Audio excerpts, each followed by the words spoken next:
You should save for the worst. If kumikita yung negosyo mo, dapat wag mong gastusin lahat. Itabi mo yung iba para sa mga unforeseen circumstances, kagaya ng typhoon, kagaya ng ah, bad happenings, no, sa negosyo natin.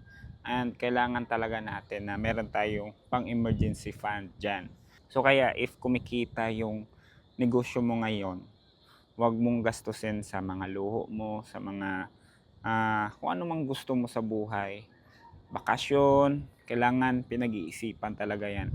Pwede kang kumurot pero at least magtira ka talaga. Yung kukunin mo lang doon is yung mga sobra-sobra lang talaga sa negosyo mo. Dahil hindi natin malalaman kung kailan ka titistingin ng negosyo mo.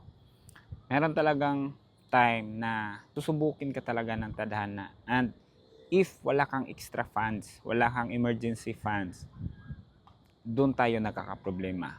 So ngayon, currently sa negosyo namin is pinuntahan ng tao ko yung shop namin after the Bagyong Tino.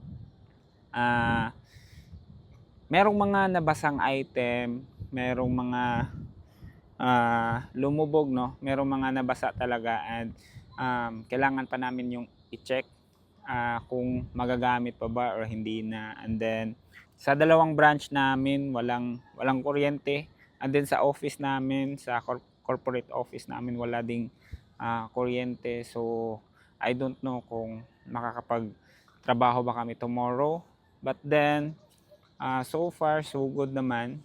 Hindi masyadong malaki yung damage, unlike nung previous na super typhoon, yung bagyong Odette.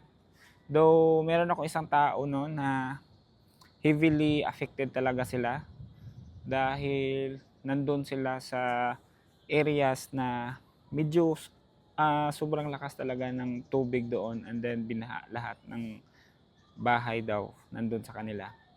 And then yun nga, heavily damaged sila. So tingnan natin kung ano yung magagawa natin. So ayun mga boss, no, listen ko lang talaga sa inyo, if kumikita yung negosyo nyo, dapat kayong magtira talaga for renovation, for improvement, for innovations, and also for emergencies. Ayan, yun yung mga bagay na dapat mong paghandaan. Hindi porket kumita yung negosyo mo ngayon, dapat hayahay na yung buhay mo. Dapat kang magtira talaga.